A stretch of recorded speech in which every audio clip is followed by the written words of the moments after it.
Whenever I feel timid or afraid of doing something, of putting myself on the line and risking failure, I turn to the poem The Joy of Life by the 20th century North American poet Berton Braley.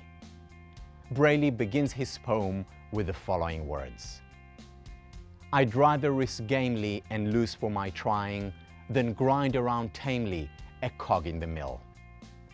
Braley reminds me of University of California psychologist Dean Simonton's work on highly successful people throughout history, specifically scientists and artists.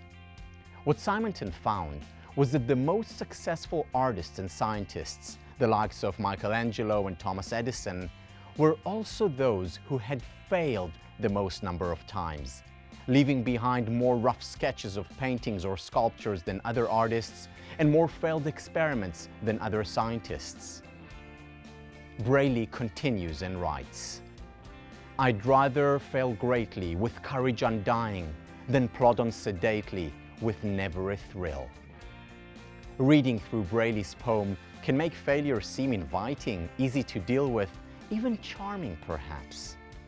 But as those who have failed in the past, and that includes me and probably you too, as we know, failure can hurt a great deal.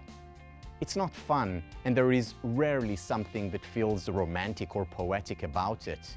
And yet, in his poem, Braley does remind us that whether or not we like failure, it is a prerequisite for living life to its fullest, to fulfilling our potential for success and more. Being courageous does not imply not being afraid, be it of the uncertainty associated with risk or the possibility of failure.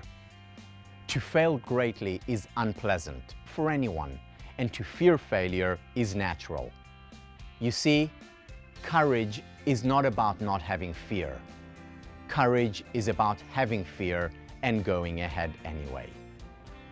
The point that Braley is making is that the price of uncertainty that risk-taking exposes us to pales in comparison to the certain price we pay when we run away from risk. When we run away from the possibility of failure, we plod on sedately, in a comatose, half-dead state, without a thrill, without excitement. Braley notes that we become so obsessed with the outcome of our action, whether we succeed or fail, that we do not focus on the essence of life, which is the process, the journey. The games in the playing and losing or winning, the fun's in essaying your bravest and best. Win or lose, the real source of joy lies in the journey, in playing the game, in trying our best.